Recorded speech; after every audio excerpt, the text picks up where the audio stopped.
So Elizabeth, we've been talking about, the English language learners and the programs that you're in, and having seen the Mr. O video or the listing in Manchester Inklink, you reached out again to Carol and today to me to talk about the exciting things that you're doing and that you see with your students. And I think it's great that you've taken action.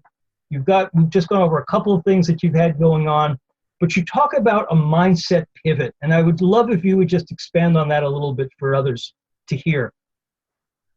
Yeah, absolutely. In the classroom, so often we are structured to meet our content standards and in a certain way that we're used to doing. And right now, during this crisis teaching, it completely requires this pivot of our mindset.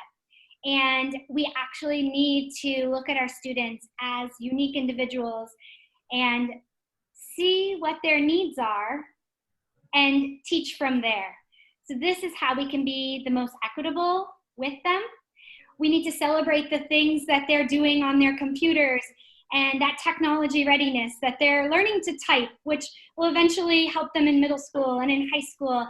They're learning how to use the different applications and to use that technology piece.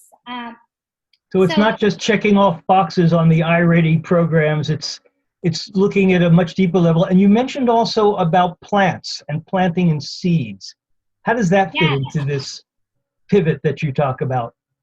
So as I was sitting back thinking, we are putting so much pressure on the computerized learning of our, for our students, I wanted to find a way to put the learning back in my students' hands. So made them start a planting project, asked them to find a seed, find some soil, find some dirt, find a pot, talking about the needs of the plant, and all of the content is absolutely there, but putting the learning back in their hands so that they're actually filling their pot with soil, planting their seed, watering it every day, having ownership of their learning, and getting a deeper learning out of it because they are able to see it firsthand. And we're talking about when it will sprout and why some plants take longer to sprout.